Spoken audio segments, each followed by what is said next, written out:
कराची अमरूची मौसम सख्कार में इशारा दर्जा हरारत 30 डिग्री सेंटीग्रेड शताब गुआतिता नमी तनासुब अब्ताद अशदर सदरी कड़बिता जबकि जुनूब मगरब 9 किलोमीटर यक कला के रफ्तार से गुआतल लगे। कराची अमरूची मौसम सख्कार में इशारा दर्जा हरारत 30 डिग्री सेंटीग्रेड शताब गुआतिता नमी तनासुब अब्ताद अशदर सदरी कड़बिता जबकि जुनूब मगरब 9 किलोमीटर यक कला के रफ्तार से गुआतल लगे।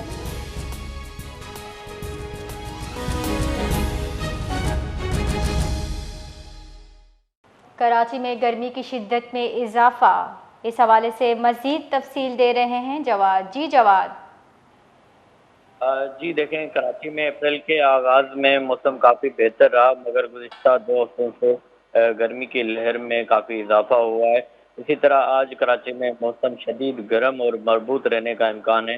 कराची में महकमा मौसमियात ने आज शदीद गर्मी की पेशगोई करते हुए कहा है कि शहर का जो दर्जा हरारत है वो 38 सेंटीग्रेड तक जो है वो जाने का इम्कान है।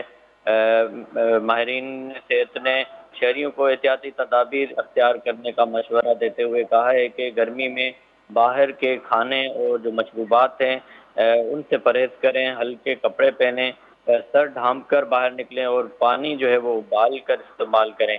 ज़्यादा पसीने की सूरत में जिल्द को साफ और खुश्क रखना भी ज़रूरी है। और उनका कहना है कि ताकि जिल्द की जो इन्फेक्शंस हैं और जो एलर्जीज हैं उनसे जो है वो बचा जा सके। जी बहुत बहुत शुक्रिया।